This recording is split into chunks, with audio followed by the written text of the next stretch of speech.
Hey YouTube, in this video I'm talking about how to lower your ground contact times.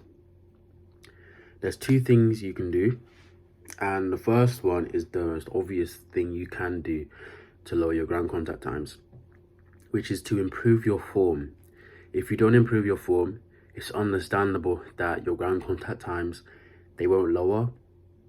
Reason being is, if your form is poor and you're overstriding, for example, that means your foot is spending so much time on the ground to the point where even if you could stop your foot from collapsing, which would decrease your ground contact times, it would still eventually collapse because you're spending so much time on the ground that you're trying to put force into the ground, but you're putting it into the ground in the wrong direction.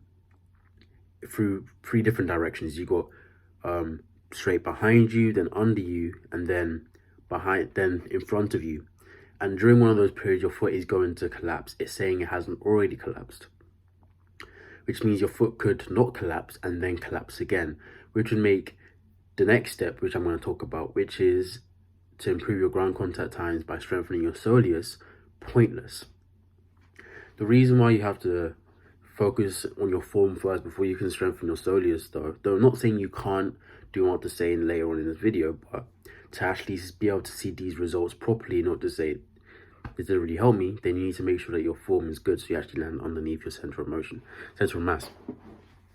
So to strengthen your soleus, the aim here is to stop your foot from collapsing on ground contact as much as possible. You don't want your heel to touch the floor because obviously that isn't efficient. You want your heel to hover above the ground as high as possible within a certain range, which means you're going to have to strengthen your soleus, one of the muscles in your calves. Why the soleus and not the gastrocnemius? Well, the gastrocnemius, that muscle is active when you're sprinting as well, but it's the position at when it's active that's important. Your gastroc is active when your leg is straight. When you're sprinting, your leg is never straight, it's slightly bent. And when your knee starts to be bent in sprinting, that is when your soleus starts to get more and more and more active. Going off of this, it makes sense to assume correctly that your soleus is the most active when you're coming out the blocks, and then starts to get less and less and less active as you start to sprint later on throughout the entirety of the range of motion. But whilst you are still at maximal velocity, you're upright sprinting, your foot lands on the ground and your knee begins to bend more and more and more before it comes over the ground, which means up to a certain point, for every period of time your heel is off the ground is basically being done because of your soleus, which means strengthening your soleus will be able to decrease your ground contact times because you're able to get off the ground faster, because in a sense your heel is higher off the ground. On ground contact, the soleus is doing a bit of work, but a lot of the work is going to your gastroc.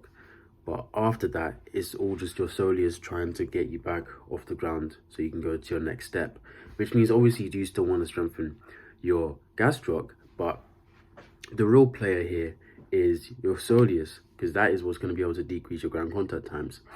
For that, and for another reason, which is a lot of people, they have a strong gastrocnemius anyway, because when you think of calf raises, the first thing you do is you do calf raises. I mean, when you think of like calves, you try and train them by doing calf raises, and these calf raises are done most of the time standing up, usually with body weight. If you don't go to the gym, it's usually with body weight, because who would think to do a seated calf raise with no knowledge of how you work anatomically? Who would think to do a seated calf raise? You think about it, you try it, and you're like, okay, well, I don't feel anything, understandably so, because I'm sitting down, which means my calves are only feeling the weight of my calves. They're not feeling anything, so this is pointless. So you try it once and you stop.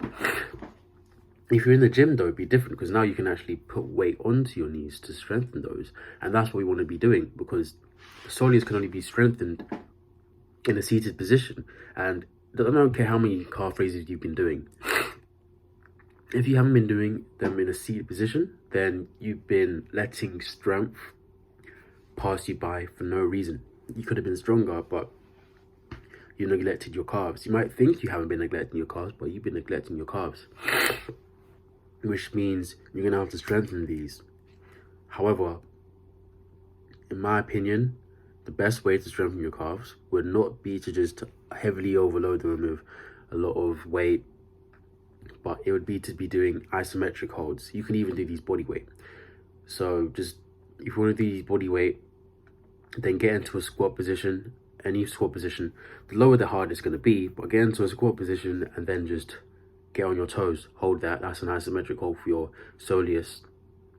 Other than that, you can literally put some weight on your knees and then just get onto your toes. That's another isometric move for your soleus.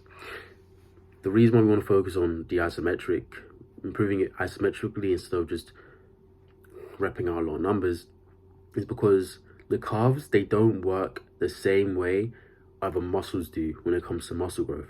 And the reason why, or just improvements, and the reason why this is because think about how old you are and think about how much you weigh, and then think about how often you've walked, how often you've run, how often you've jogged, how often you've swam, how often you've done anything that involves you moving from one point to another. You've done that with your calves. Whether that was in a bent state or a straight leg state, you've done that with your calves. So understandably so, it doesn't matter how many calf raises you've done, unless they were with heavy weights for many reps and sets whilst you're eating a lot of protein, your calves probably haven't grown much, if at all. And this is because your body is adapted to using your calves to do daily things. So it's grown to what you could say is the peak of what your weight would be able to allow it to do, because no amount of walking or whatever you do is going to improve your calf size. You're gonna have to overload the muscle with a lot of weight to be able to improve it. However, we don't want to overload the muscle, because big calves don't mean you're going to be faster. Big calves mean you're gonna have a pretty strong start at blocks, but the heavier your legs are, the harder it is for you to move your legs, the more energy you're gonna have to use. So we don't actually want big calves. What we want is efficient calves. And the way to make sure that we have efficient calves is to break down the muscle, but specifically focus on strengthening the tendons around our calves so they're able to be stronger, so they're able to function better. Because we don't actually want our soleus to be the reason why we're able to have lower ground contact times, but we want it to be the tendons around the calves to be the reason why we have low ground contact times, because we're sprinting with our tendons, not our muscles. Our muscles are only supposed to be supporting us, which is why even if you was to go pull up videos of, or a picture of Usain Bolt, Johan Blake, Tyson Gay, look at their calves. They're well defined, partially because they have a low body fat, but they're not massive. They have high calf insertions, but they're not massive. And the reason why they're not massive is because if they were massive, they wouldn't be helping any of these elite sprinters move any faster, because it's a waste of their time to be building that and a waste of their own energy for when they're sprinting later on. So if you want to be able to lower your ground contact times, the main focus here would be on isometrics, which I've just gone over. But other than that, you can also do plyometrics. And the plyometrics we want to be doing is broad jumps. And the reason why it's broad jumps is because broad jumps basically simulate, in a sense, how these isometrics would be, but in a high intense level, because you're literally bending down and propelling yourself forwards, forcing yourself to use your soleus with every single step. And then the difference is, we're not just going to do one broad jump, we're going to do multiple in one. Doubles, triples, quadruples. You're going to do multiple, so you're going to land in that same position, and then you're going to propel yourself off again. The goal here is not just to travel far, but to get off the ground as fast as possible. And the more you get used to this, doing this, the less pain you're going to feel, because the few times you do this, it might be the first day, first week, first month or few months, your calves are going to repeatedly burn, because you're actually working your calves, your soleus, a muscle that is usually neglected. The pain you'll be feeling would be very similar to the pain you feel when you do block starts, because when you do block starts and you do it properly, after a while your calves, they start to burn. Why? Because you're working your soleus, a muscle that you've rarely ever actually put time into strengthening, which you should have put time into strengthening, because a lot of the power you produce out of the blocks comes from the soleus, and a lot of the lowering the ground contact times comes from the entirety of the calves, both the gastroc and the soleus. So making sure that these are in as much of an optimal state as possible is very important.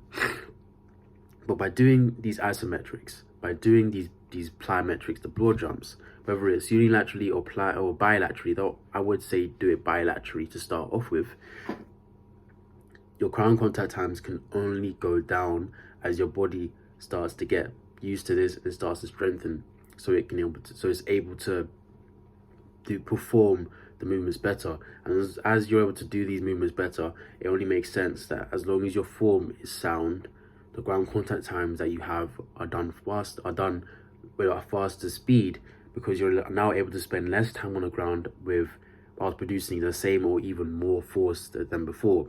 And for every millisecond you spend on the ground, that's braking forces that we don't want.